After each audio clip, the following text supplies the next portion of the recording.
Hi guys, samahan niyo ako ngayon magluto ng tinulang manok with papaya.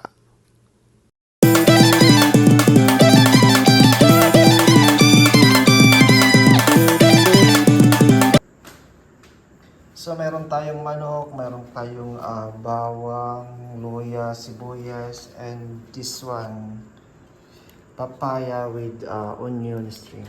Ayan po. Lagay natin ang ating luya. Luya muna.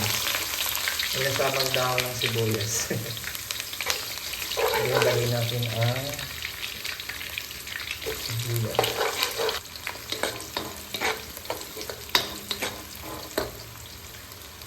Mix yung garlic. Sobrang bango. Then ilagay na natin ang ating manok. Ayan.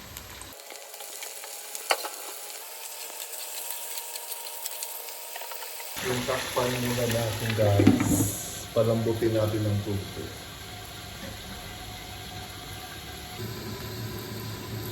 After 1 year, buksan na natin guys ang ating manok. And then, haluin natin. Yan, mag-sure naman siya.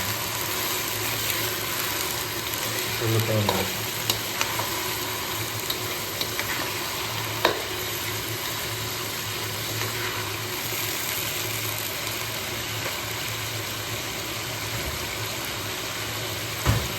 Ilagay natin siya ng paminta kaagad para kumapit sa manok.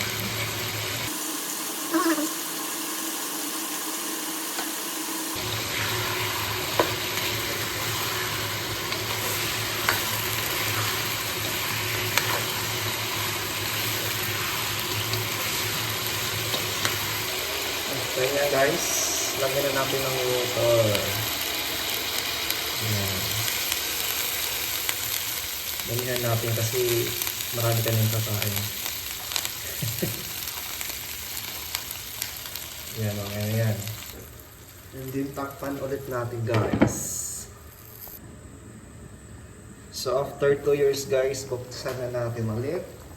And ilagay na natin ang ating papaya. Pampakinis ng balat. Yan.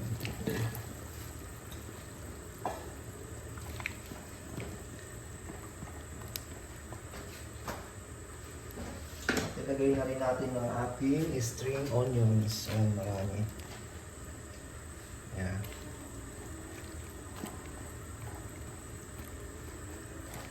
Then, takpan natin ulit guys. Pakuliin natin ulit siya ng 1 taon. So, after 3 years guys, ayan. So, lalagyan natin siya ng salt. Yan, okay na yan. At lagyan natin siya ng patis. Kunting salt lang naman. And ating lang haluin.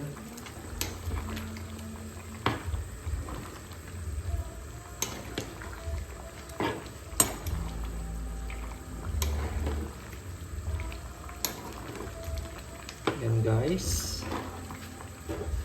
So malambot ang ating papaya. Tikman natin.